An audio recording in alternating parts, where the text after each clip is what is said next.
Lucas Bennett couldn't take his eyes off the phone. Over and over he scrolled through the photos that an anonymous source had sent him. In the pictures his wife, Olivia, was holding the hand of Jason Brooks, the owner of several large stores in Charleston. They looked happy, laughing, holding hands and kissing like teenagers at the entrance to a local hotel. This can't be happening, Lucas thought, desperately trying to convince himself otherwise. But each new photo destroyed his hopes.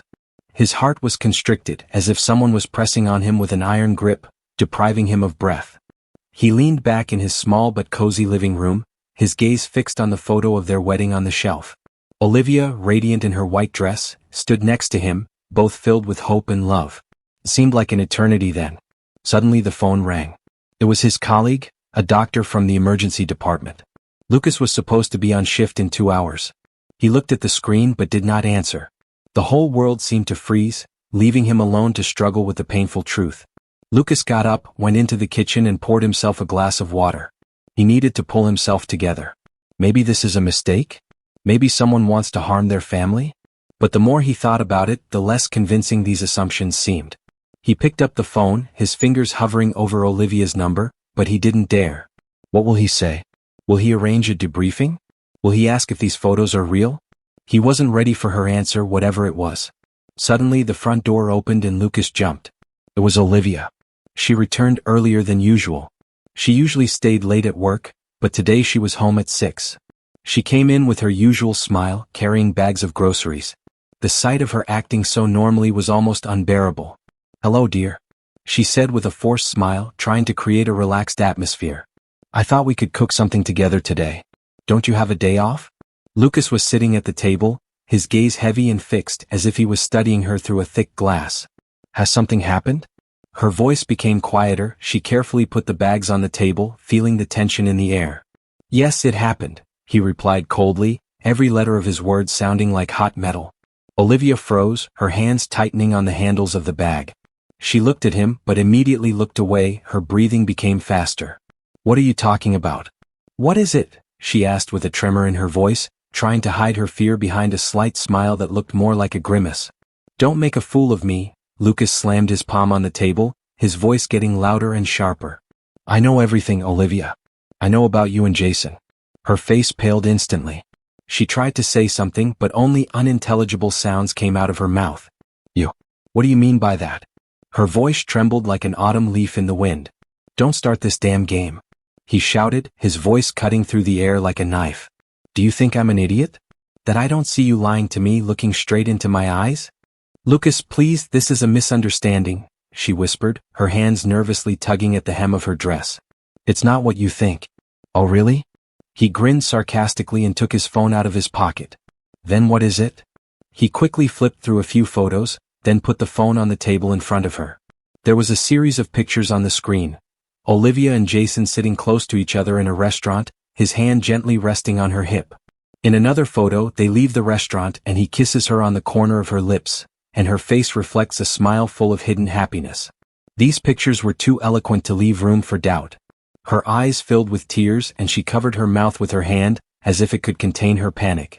It's not what you think," she repeated, but her voice sounded weaker. "Shut up, Olivia," he interrupted her, his voice icy. "I don't want to hear any more of your words. You've ruined everything." "Lucas, I'll explain."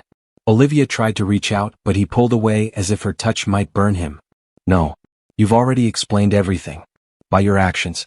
I don't need any more words. You wiped your feet on our marriage." Her tears flowed freely, but she knew that words couldn't change anything anymore. His gaze, heavy, cold, full of pain and contempt, spoke louder than any accusation. Lucas stood up, his face turned to stone. "Go away, Olivia. Take your things and leave. I have nothing more to discuss with you." She stood motionless, her shoulders shaking, tears streaming down her cheeks. "Lucas, please," she began, but her voice was trembling. He turned around and started to leave the room, but her words stopped him. "I'm not leaving," she managed, wiping her tears with trembling hands. "This is my house too. I'll stay." Lucas froze in place and then slowly turned to her. His eyes burned with a mixture of anger and pain. "Are you serious?" "What is it?" he asked, his voice full of contempt. "You've ruined everything, Olivia. You destroyed our marriage. And now you want to stay here like nothing happened?" She tried to say something but the words stuck in her throat. Lucas went to the closet in the hallway and abruptly pulled out a travel bag. "Great," he said. "Then I'm leaving." His hands moved quickly, filling his backpack with clothes, as if he was trying to complete the task before the anger escalated into something more. He walked past her without making eye contact and threw his work bag on top of the rest of his things.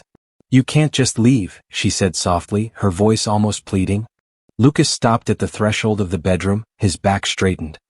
He slowly turned to her, his gaze was heavy, cold, but there was no anger in it anymore, only fatigue. "You've already lost the right to tell me anything, Olivia," he said. "You made your choice, now I'm making mine." With that, he picked up his bag and headed for the door.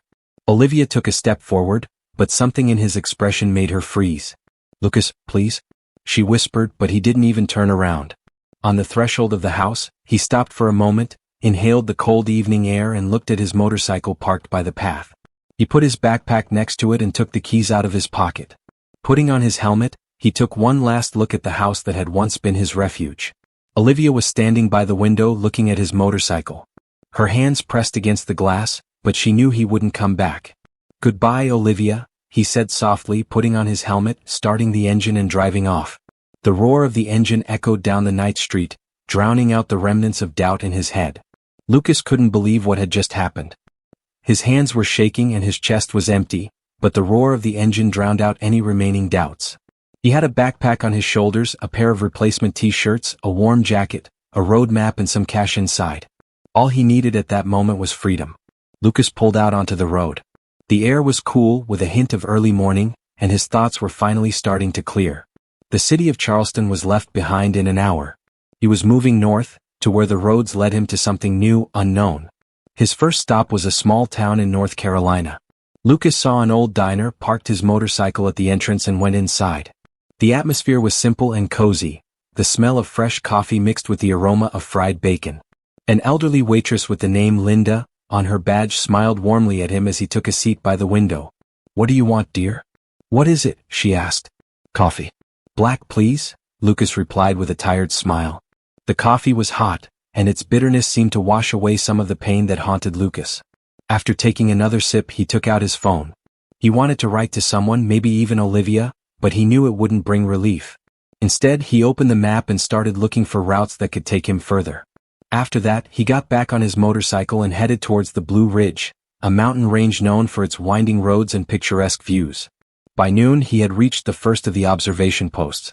Stopping the bike, Lucas took off his helmet and breathed in the fresh, pine-soaked air.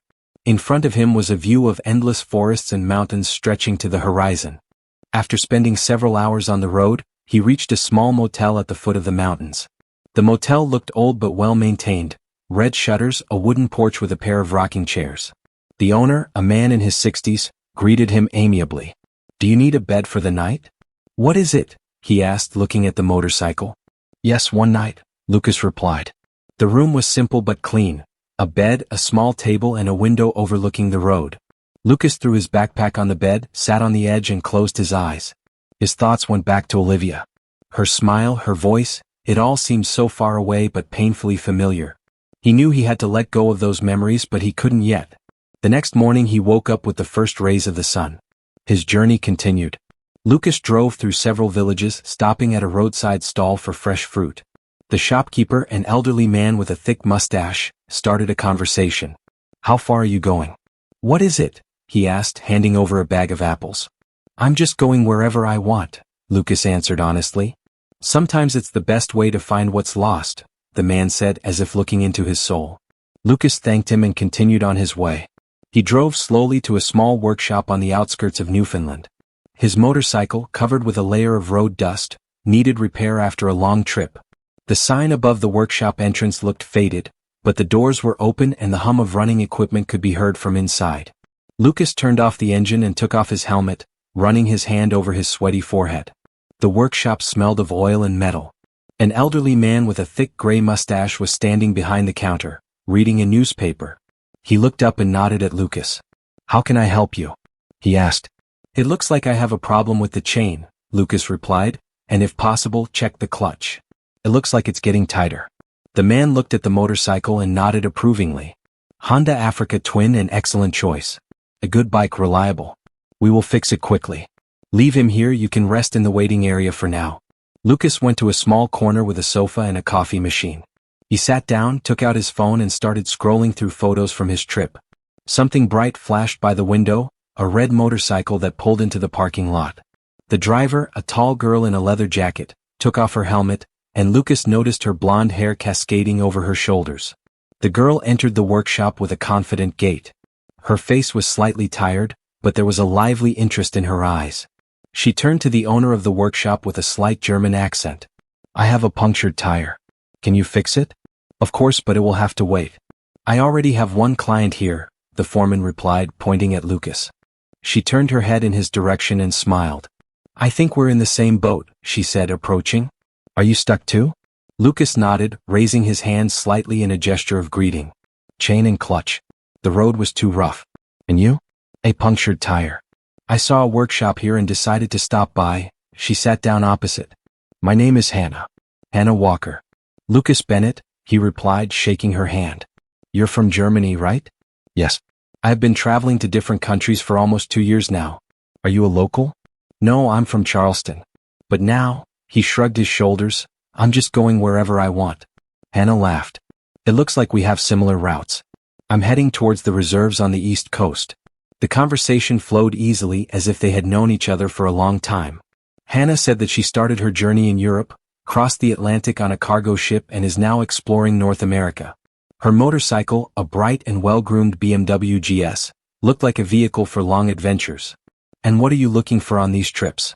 Lucas asked, feeling that her story might be close to his own quest. Hannah thought for a moment. Probably myself. Or something I've lost, she replied with a slight smile. And you? Lucas looked at her, weighing whether to tell the truth. Probably the same thing. Or just running from the past. Her gaze became serious, but she did not ask unnecessary questions. While their motorcycles were being repaired, they decided to have a snack at a nearby diner. Over a cup of coffee and sandwiches, the conversation continued. Hannah turned out to be an incredibly open and kind person. She shared stories about sleeping under the stars in the desert or getting lost in the forests of Canada. When the motorcycles were ready, Hannah suggested, Listen, Lucas, if you don't mind the company, maybe we can ride together for a couple of days? I know a couple of interesting places in this region. Lucas nodded. He suddenly felt better at the thought that he would not be alone on the road, at least for a short time. Their journey together began the next day. They raced along the winding roads of Newfoundland, where forests gave way to lakes and mountains to endless fields. Hannah would sometimes turn on music through her headset and they would laugh while discussing her song choices.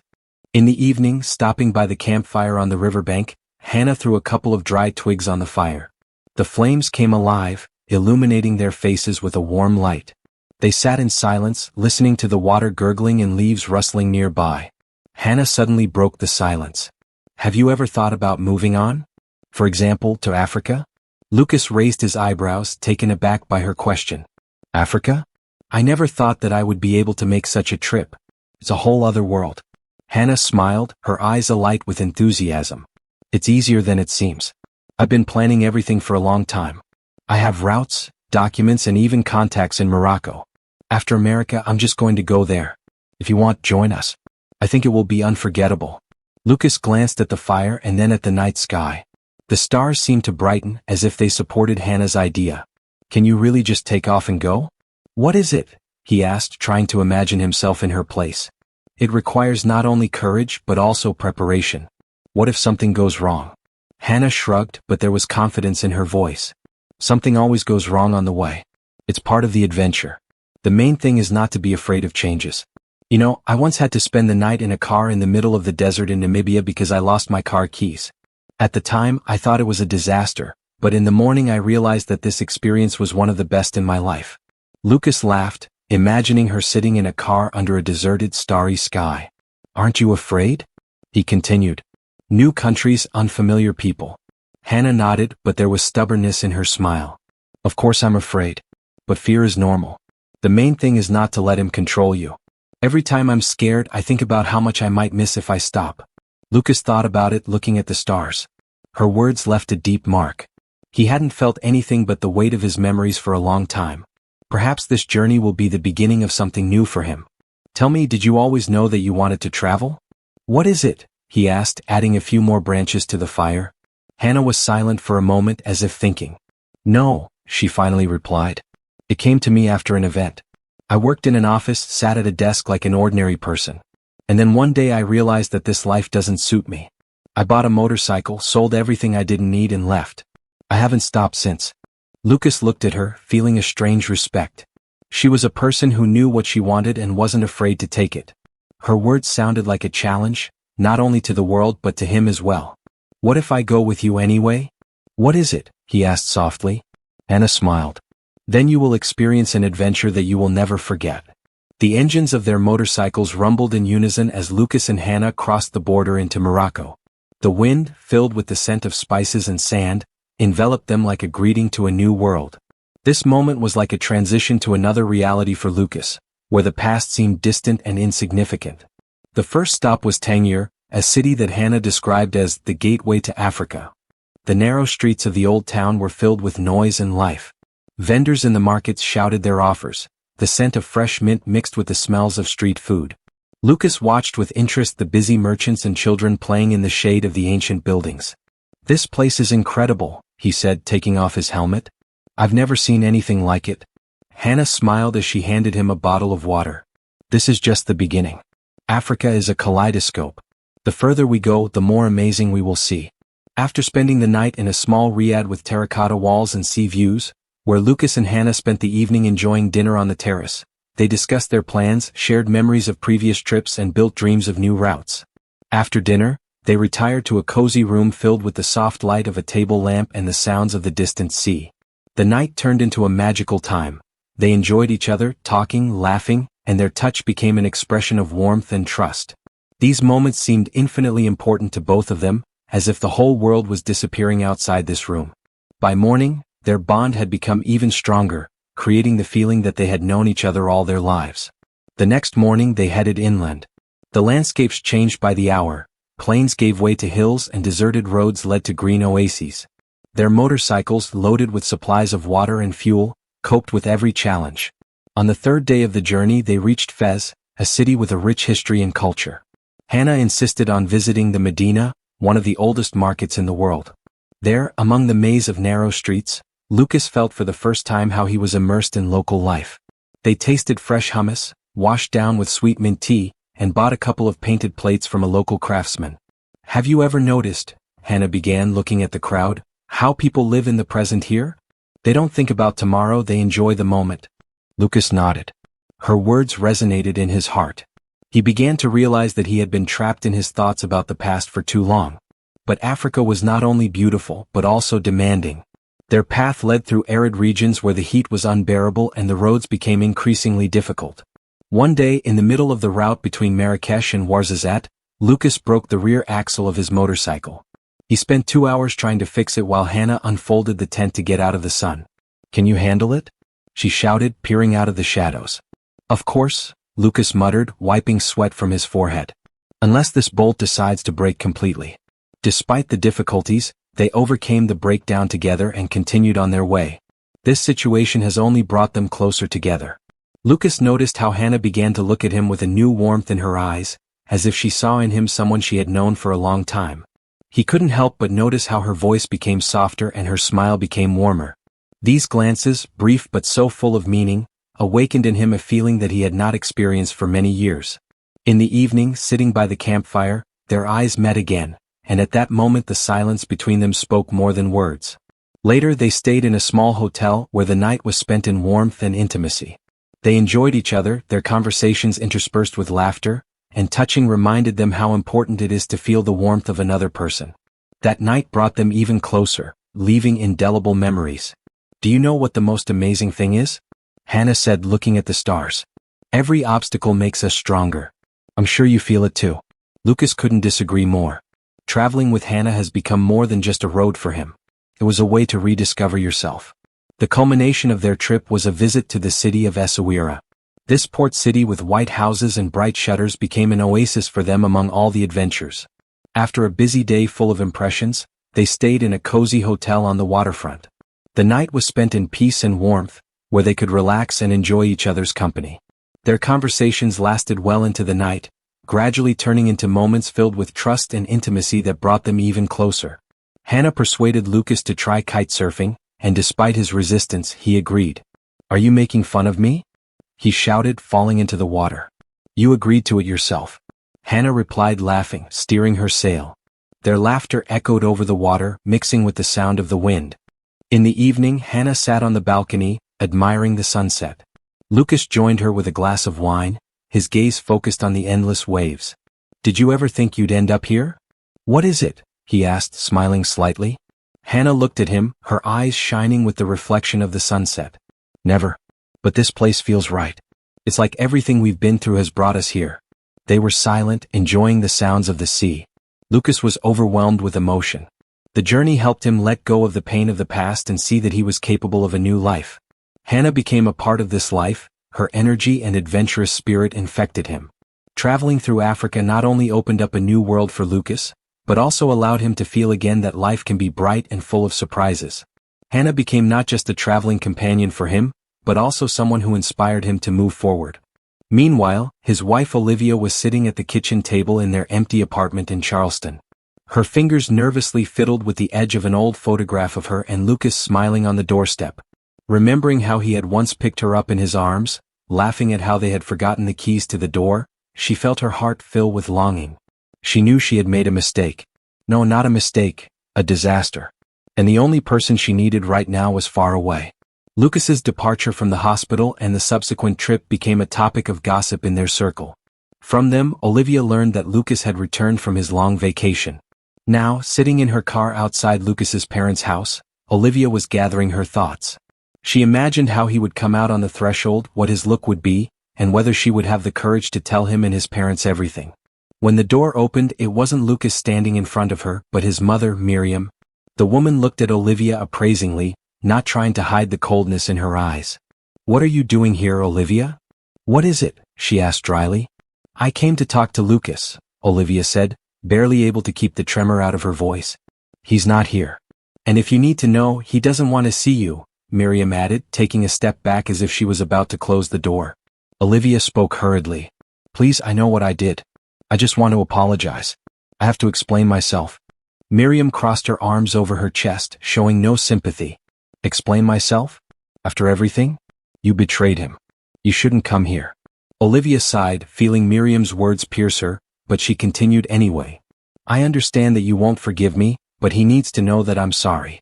Miriam looked at her in silence and then said softly, "He's staying with a friend in the city. If you want to ruin his day, go ahead." Olivia thanked her, even though she was being sarcastic, and drove on. She knew where to look for Lucas. His friend Mike kept a small house by the waterfront, and she saw Lucas's motorcycle there. Gathering her courage, Olivia knocked. Lucas himself opened the door. When he saw her, his face tightened, his gaze became hard. "What are you doing here?" His voice was cold, devoid of any warmth. Olivia tried to smile, but her attempt failed. "I had to come. I couldn't take it anymore," she began. "Lucas, I made a terrible mistake. Please listen to me." Lucas opened the door wider, inviting her in with a gesture that was both indifferent and demanding. They sat down at a small table in the kitchen. His gaze was intense and the silence seemed to cut through the air. "Speak up," he said, his voice short and cold. Olivia looked down, her hands fidgeting nervously with the edge of the table. Gathering her courage, she began. "I know I betrayed you. I have no excuse. I did something that destroyed everything we created together. But Lucas, I've never stopped loving you." Her voice was trembling, but she continued, trying not to cry. "I was looking for an explanation for my action and did not find it. The only thing I understand is that you were and still are the best person in my life. I want to fix everything." Lucas listened to her with a stern expression, his eyes betraying no emotion. After a long pause, he spoke. "Do you want to fix everything?" "What is it?" he asked with a touch of bitterness. How are you going to give me back the months I spent in doubt and anxiety? Nights when I couldn't sleep, wondering what went wrong? My trust?" His words sounded like blows, but Olivia stood her ground, realizing that he was telling the truth. "I can't bring back the past," she said, looking up to meet his eyes. "But I'm ready to fight for us. To the future. I will do everything to prove that I have changed." Lucas chuckled, his laughter devoid of joy. "Fight? You have no idea what you're going to face. Do you think I can just forget?" Olivia tilted her head, her eyes filled with tears that she was trying to hold back. "Please give me a chance. I can't live without you. Lucas rose from the table, his figure towering over her like an insurmountable wall. Olivia, our marriage died at the moment when you decided that your personal happiness was more important than our family. I don't see a future where you're a part of my life. I'm going forward. His voice was calm, but there was finality in it. Olivia felt her heart break, but she knew there was nothing more she could do. She stood up, her legs seemed to move on their own, and without saying a word, headed for the door. Before leaving, she turned around, hoping to meet at least a shadow of doubt on Lucas's face, but his expression remained unreadable. When the door closed behind her, Lucas stayed where he was, listening to the silence, which now seemed even more oppressive. He ran his hand over his face and took a deep breath, feeling both relieved and empty. Returning to the kitchen, he stopped at the window looking out at the street. Olivia's car drove slowly away until it disappeared around a bend. It didn't make it easier for him, but he knew he had made the right choice. He picked up a cup of unfinished tea from the table and sat down on a chair, wearily resting his elbows on his knees. His mind was spinning with thoughts about how they had reached this point, but he did not want to give them power over himself. For him, the past is behind him.